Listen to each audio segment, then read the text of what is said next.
All right, what's going on YouTube? This is Boxingwave, and we're back with the Wave Report number 20. Today, we're going to just discuss some upcoming fights and some possible fights that may occur later this year. All right. If you haven't already, make sure you subscribe to the channel, and if you like the content, please hit the thumbs up, smash the like button for me. All right, so we're going to start out with Gilberto Ramirez. He is supposed to be facing Joe Smith Jr. October 7th, I believe, in Las Vegas. All right. Now, this is a pretty good fight, but it's going to be at a catch weight, so they're not going to fight at 175.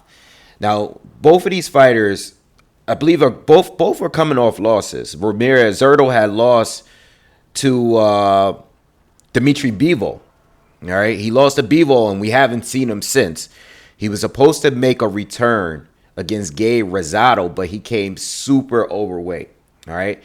They had a presser and everything. I remember watching it, and at the weigh-in, or I guess before the weigh-in or something, he was way overweight. I believe he came in at over 180 pounds. So they just canceled the fight with Gabe Rosado, a fight that no one wanted to see to begin with. You know, none of us, even coming off of a loss, and I stated this in a previous video that I thought it was ridiculous for Zurdo to go back down to fighting Gabe Rosado. You know, Gabe, I love him. He's probably my favorite journeyman in all of boxing, but at this point, I think it's really time for him to hang it up, you know. So, Joe Smith Jr., we haven't seen him since he lost to Arthur Beterbiev, a fight that I went to last year. All right, he got destroyed within a few rounds in that fight. So, this fight is going to be at a catch weight, and I'm assuming it's going to be at a catch weight because maybe Zurdo can't really make the weight. I don't know what the agreed weight is going to be. But this is a very important fight for both, because whoever loses this fight is probably going to be considered a journeyman to the next guy, for the younger guys that's going to come up, looking up, because both of these guys, like I said, they lost recently. You know, both fighters lost recently. Joe Smith, he's been up and down, but he's always been a top tier light heavyweight. Zurdo hasn't been a light heavy for that long, but he's been there long enough. He's had enough fights, and when it was time for him to really step up, he easily got outpointed out by Dimitri Bivol. All right. So this is a very important fight, but it's a very, very good matchup. I love the fight. And, you know, I don't know. It's weird because they're both coming off of losses, right? But the thing is, Joe Smith has never been stopped before. You know, he's taken some L's throughout his career, but he's taken some good wins throughout his career too. But he's never been stopped. He's always been tough. He's always been durable in his whole career. We've always seen him hurt other fighters. We never seen him get hurt like that. It's always just been him, you know what I mean, being outpointed by fighters. I mean, even when he fought Bivol, he gave Bivol a better fight than Gilberto Ramirez. He was able to hurt him a couple of times in their fight, you know. So, and then Ramirez is coming off his first loss, and for him to go into his very next fight and be, you know, just show up way overweight. Mentally, where are these fighters at this point? You really don't know. So this fight is a good fight. It's hard to call. I mean, both got power. You know, Joe Smith is a dangerous puncher. He's always been. And Ramirez Zurdo is just a big light heavy. You know, I mean, he was huge even fighting at super middleweight. But even as a light heavy, he's huge. So I hope whatever they agree on, whatever the catch weight is, hopefully they both come in, make it weight. Hopefully everything works out. Hopefully these two are ready, because this is a fight that's a very important fight for both. You know, I mean, Joe Smith has been around a lot longer, but hopefully, you know, it's a good matchup. You know, this is a very good fight, and hopefully I could be around and be available to cover this fight live, because this is a great matchup, and you just don't know what's going to happen here. You can get a knockout. But even if you don't get a knockout, you're going to get a war. Both of them are going to go at each other. They're going to go straight at each other. Both of them bring pressure to whoever they're facing outside of their losses. But both of them are fun to watch, and I can't wait. This is going to be a really good matchup. So hopefully everything works out going into the fight, and can't wait till October. All right, so let's move on. The next fight, Dennis Ugas. He's going to be returning to face off against Mario Barrios for the WBC interim title. Now, the last time I checked, the WBC bando was Keith Thurman, right? And we know Bud Crawford now holds all 4 titles, but he's less likely to fight at 147 again. So he's probably going to move up to fight Errol Spence Jr. in a rematch. And even if that rematch doesn't go down, which it probably will, because Team Spence is adamant that they will be having a rematch. You know, things can change over time, but for now, that rematch is on. All right, but it's most likely going to have it at 154. I know Spence wants to have it at 154. I believe that the winner gets to decide what weight the fight is going to go down. I'm sure Bud Crawford is going to have it at 154 because all of the few people that believe Spence still has a chance, he's probably going to want to prove them wrong by fighting at 154. So a lot of people are complaining about the weight and that Spence wasn't the same. Some people say that, you know, he hasn't been the same because of the accident, but others are saying that Spence wasn't the same because he was drained fighting at 154. So I'm sure that rematch will happen at 154. And Crawford is already talking about moving to 154. He wanted Jamel at 154 after the fight. He's talking about going to 168 to fight Jamel Charlo. So I doubt we see Bud Crawford fight at 147 again, along with Errol Spence. But your Dennis Ugas, we haven't seen Ugas since he lost to Errol Spence. You know, Ugas had beat Manny Pacquiao, all right, for a title. I believe it was for the WBA title. And he went on to fight Errol Spence, and he lost and was stopped by Errol Spence because of the damage on his eye. And we haven't seen him in the ring, so he's a bit over a year of inactivity. All right, and Mario Barrios, we haven't seen him since maybe right around the same time. I didn't check, but roughly around the same time. Last time we saw Mario Barrios. Oh, no, I'm wrong. Mario Barrios did come back, and he fought Giovanni Santiago. Let me just double check. I want to double check to make sure I'm right. I didn't look this up, but we did see him because, okay, yeah, he fought Santiago earlier this year. So he's been active.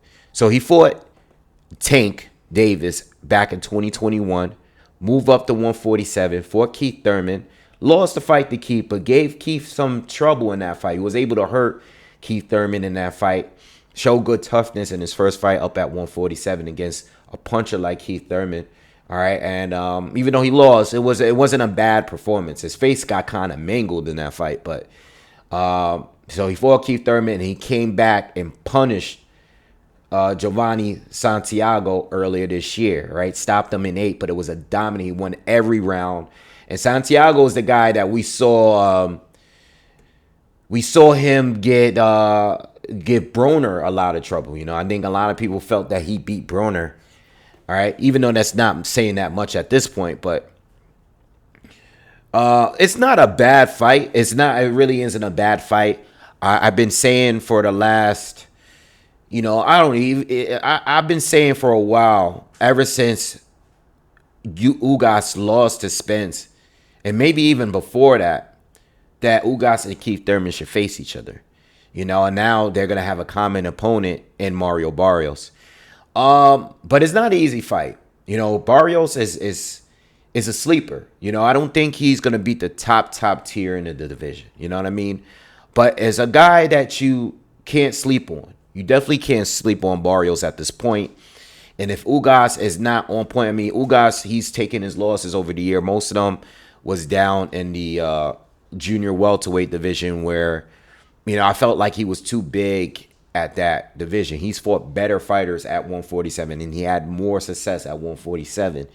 So I believe that a lot of that may have to do with the weight thing. You know, I'm sure he's improved since then, but it's a pretty good matchup. I mean, Ugas is a flat-footed counterpuncher. You know what I mean?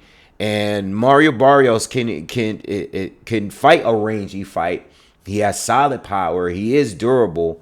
You know, I think it's a good fight. I like the fight. And I would like the winner. I mean, if Ugas wins the fight, I would like to see him fight Keith Thurman. You know, and I think Keith Thurman needs to get back in the ring. I know, I seriously doubt he fights a Jaron Boots Ennis, you know, unless they throw him the bag. But we need to see Keith Thurman in there with someone. But I don't want to see a Barrio rematch.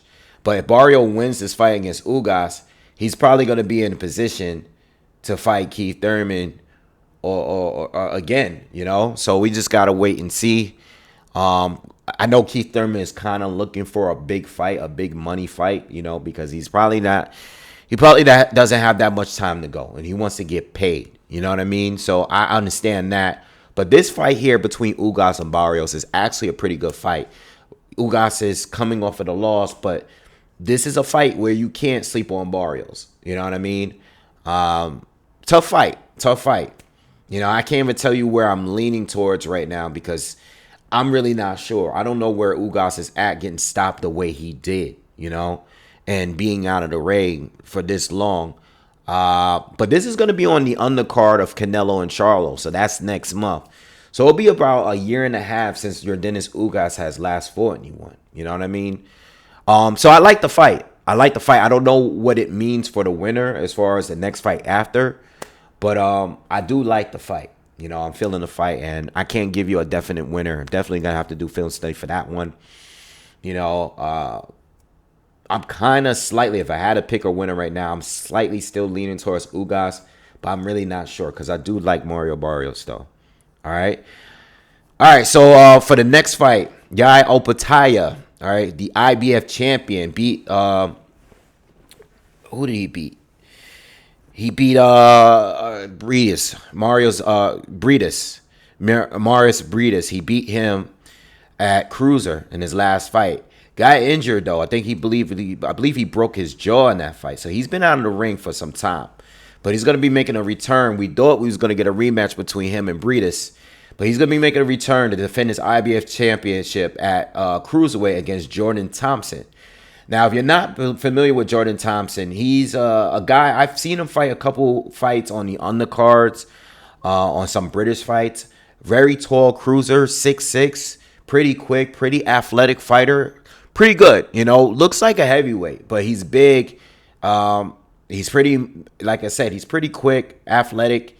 I haven't seen enough of him to tell you whether or not I think he beats Opetaia, but I think I'm surprised this fight is happening. I'm surprised he's getting a title fight this quick. There's not much going on in the cruiserweight division at this point. You know, ever since like Briedis got kind of old and, you know, a lot of these guys moved up to heavyweight. There's not much happening, but it's not a bad fight. Opetaia, I would be leaning towards him to win simply because his win over Briedis, you know what I mean? I just think he's just a little bit more slicker, a little bit more quicker. He's smaller though. Thompson's definitely a lot taller. You know, he's powerful. You know, he's a big guy, but as far as skills, I think Opetaia is a little bit better. But he is coming off of a win where he sustained a lot of damage, and he hasn't been in the ring since. So you never really know. You know, I see that this fight is going to be happening at Wembley Arena. Not the stadium, but the arena. Pretty good fight. Definitely looking forward to watching it. I just don't know. I got to go back and watch. Definitely got to go back and watch Thompson because I know I've seen him, but I've never really studied him hard. So I have to go back and look at him to see how I feel about that fight. But it's a pretty good fight. I like the fight. I like the matchup. I'm surprised he's getting a title fight this soon. But, you know, I guess it's really not that many people out there. You know what I mean? I did want to see the Opetaia rematch. And there's one point I want to make up about rematching with Marius Briedis and stuff. One thing about that fight is Opetaia was winning early. He was definitely clearing the earlier rounds. But Briedis came back late. You know, and that may be a factor in this fight. I don't know how far in the rounds that Thompson has gone in his career. I have to go and look at that. But Jai definitely burned out in the second half of the fight. And Briedis took over in the second half of the fight. It was a really, really good fight. I remember watching it live. I think I did cover that fight live. But it was a really, really good fight. And that might be... You know, I don't know if that was just because of he was facing Briedis, but I don't know. You know, we got to see how these fighters looking in deep waters. And Thompson seems to be the less experienced fighter for now. All right, so I'll talk more about that as soon as it comes to doing actual breakdown for the fight. But it's a solid matchup. All right. So let's move on. Clarissa Shields is going to be facing Savannah Marshall. They're going to be having a rematch, but this time it's going to be in MMA. All right, this time they're going to be fighting with the PFL. Now, Clarissa is already signed with the PFL. She's already had a couple fights over there. I believe she lost the second fight. I can't remember who she lost to, but it was an MMA match. This is a period where she had those 2 MMA matches, then came back, fought a boxing match, then fought Savannah Marshall, beat Savannah Marshall, and then she had another match recently. And Savannah Marshall also had another match recently. They've been active since their first fight, their first meeting, all right, where Clarissa Shields clearly won, in my opinion. I thought she won the fight, I don't know, 7 rounds to 3 or something like that. I can't remember, 6 rounds to 4, 7 rounds to 3, maybe 8 rounds to 2. I don't remember how I scored it, but I'm thinking I had it 7 rounds to 3, something like that. Pretty clear and convincing to me, but it was a very good fight. But these two are going to be having a rematch with the PFL in an MMA style fight. I don't really know what to think about that, because now it's not a boxing match, so it's no titles, no boxing titles on the line for this one. All right. Now, I know that they couldn't come with an agreement to face each other in a rematch when it came to boxing. I think there was some issues on where the fight would be placed. Obviously, Clarissa Shields wanted to have her rematch over in Detroit or in Michigan in her hometown, being that she won their first fight. She fought Clarissa Shields in the UK in the first fight. She won the fight. So I know there's an argument, well, they're going to make more money fighting in the UK because more of her fans, I'm talking about Marshall, is going to come out for their fight. But Clarissa Shields wants to have her fight in where she's from here in the States. And it was an issue about money and stuff like that. And then I guess they couldn't work out a deal. So now they're doing a PFL thing. I don't know much about the details, but I'm assuming that PFL was willing to put up the bag in order for them to agree to make the fight. I don't know where the fight is going to be and anything like that. I don't know all of the details, but I do know that they're going to have a fight in an MMA style match. What does that mean? Well, I thought about it and I'm like, okay, now, they're going to be fighting with smaller gloves and stuff like that. So I don't know, but what I'm assuming is that being that they're both boxers, we don't have to really focus on, at least I don't think we're going to have to focus much on grappling and wrestling and ground game and locks and submissions. I'm not expecting that. I'm sure they're both going to train for that kind of thing and kicks and stuff like that. Clarissa obviously has the experience in that because she's already trained and she's already had a couple pro fights in the MMA world. But being that they're both boxers, I'm assuming that they're gonna stick to what they do. You know what I mean? But I'm also curious to see if one of them is gonna try to bring something else in their game outside of just throwing hands. So interesting fight. I would have preferred for them to have a rematch in boxing, being that they're both boxers. But I don't know if this really plays an advantage. Marshall is the bigger puncher. So that may play a role. But when it came to them fighting each other in a boxing match, it didn't really happen. It really wasn't a factor. You know what I mean? So we'll talk more about that. I definitely want to go back to watching Clarissa's PFL fights from before. But if we're basing it off the first fight between them, obviously I got Clarissa Shields winning. I'm gonna pick Clarissa because she's already beat her. But I don't know what Savannah is gonna do in that fight. I don't know if the smaller gloves, is gonna have an effect. I don't know if they're gonna do other things outside of just punching. So I don't know what's gonna happen. All right, but I would be leaning towards the woman that already won in their previous fights, especially the one that has more experience in fighting in MMA. So I'm leaning towards Clarissa for now.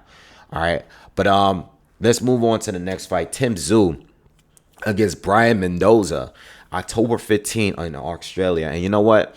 I'm starting to really like Tszyu.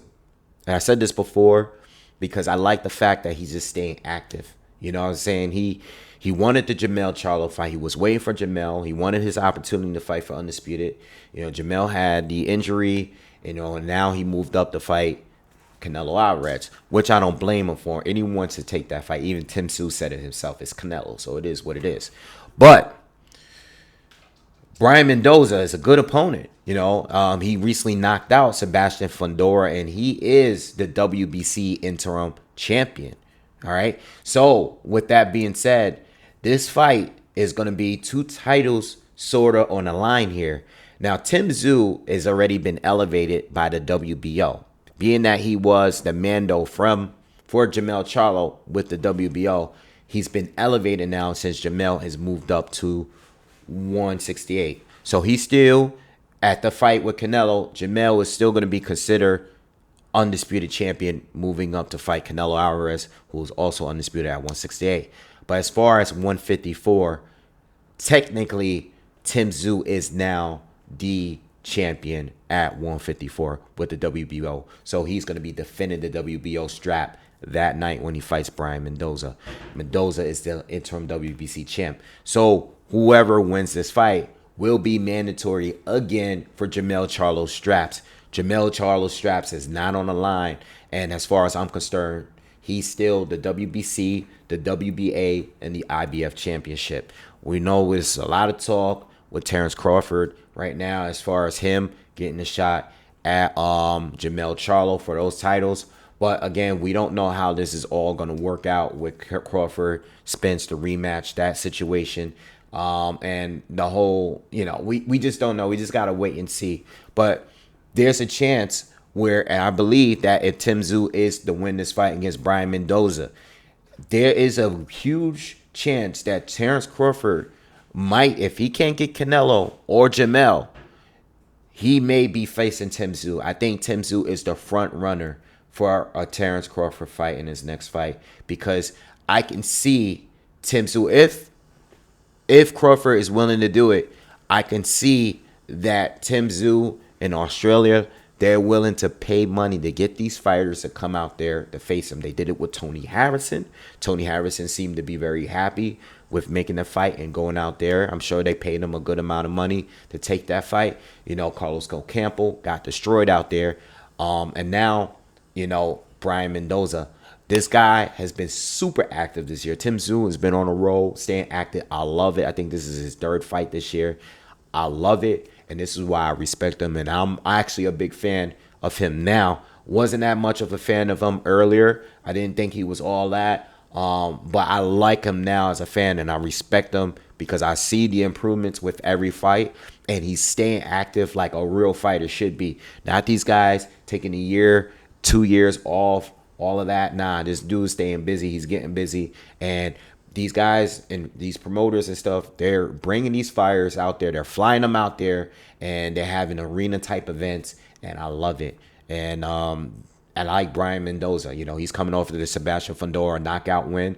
Fundora was undefeated, you know, and I like this fight. You know, I think Brian Mendoza will probably give Tszyu more of a fight than Carlos Ocampo for sure. But even more so, you can make an argument that Mendoza might be bringing a better fight than Tony Harrison did. All right, so this is a good fight. Mendoza is a good boxer. He's a good counter puncher, and he has solid power. You know, I only seen him lose to Jesus Reyes, who I think is the other top dog at 154. I always talk about him and Tszyu. If we're not talking about Jermell, who's definitely the king, I like Jesus Reyes on the come up. You know, a big dude at 154. So I love this fight. Great fight. And I can't wait to see that. All right. And our last topic of the day, we're going to speak about Joshua and Wilder. This is a topic that we spoke on before. But now both Anthony Joshua, according to reports on Boxing Scene, and I also saw it on Michael Benz's Twitter account, that both Joshua and Deontay Wilder are talking about revisiting a fight on the undercard with Alexander Usyk and Tyson Fury. So there's two parts of this.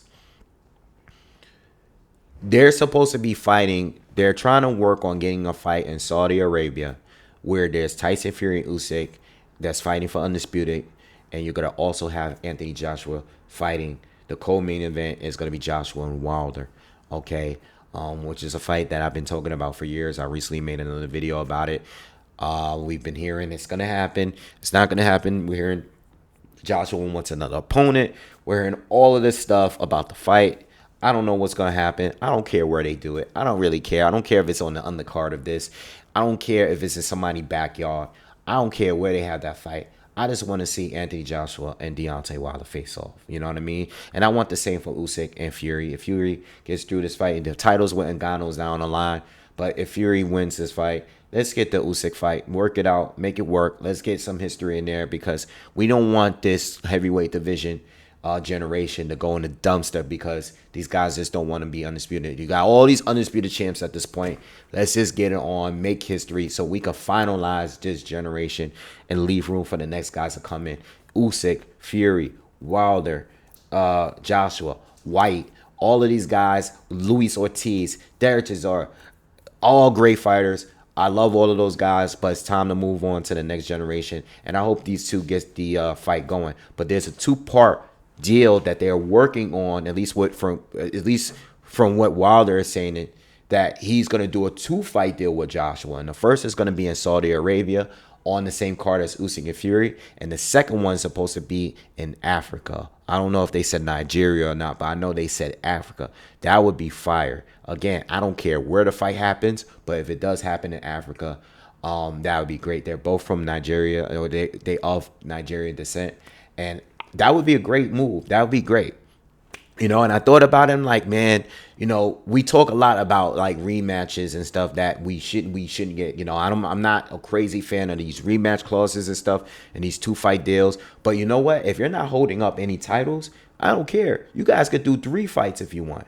You know, and as long as you don't got no titles being held up, do what you want to do. But I liked it because I think regardless, if let's say Wilder gets knocked out or AJ gets knocked out, I think they will do the rematch regardless of how it ends, because I mean, unless it's someone just gets blown away like in the first round. But both of these guys already have been stopped before and they came back and did they rematch. Fury stopped Wilder in a rematch and Wilder went back into the 3rd fight and wanted to fight him again still, and he got stopped in a trilogy fight, right? But again, Wilder did it, and Wilder has expressed that he was willing to fight Fury for a 4th time. You know, so Wilder definitely doesn't care about getting knocked out or getting stopped and coming back. And the same with Anthony Joshua. You know, a lot of y'all said after he got knocked out by stopped by Andy Ruiz that he shouldn't take the immediate rematch. I said that he should. He did it, and he won the rematch. Even when he lost to Usyk, got hurt by Usyk late in that fight, definitely got dominated on points in my opinion. You know, I only gave AJ 3 rounds in that first fight. He did come back and have the rematch, and even though he still lost a rematch, he still was able to do it after a loss. So both guys have shown and proven that they're willing to do rematches and come back after a loss, fighting the same guy. So I think whatever way it works, it should work out for everybody. Hopefully it works. Again, I'm more concerned about the fight actually happening instead of where the fight is going to take place. You know what I mean? But as long as they make their money, I'm sure they will make their money. Let's not make no ridiculous demands at the negotiations so this fight could fall apart. As long as it works out, then I'm all good with it, and we'll get the fight. All right. So anyway, that's it for the Wave Report number 20. Please subscribe to the channel again. Hit the thumbs up if you enjoy the content and share on your social media platforms. I'm out of here. Y'all have a good day. Peace.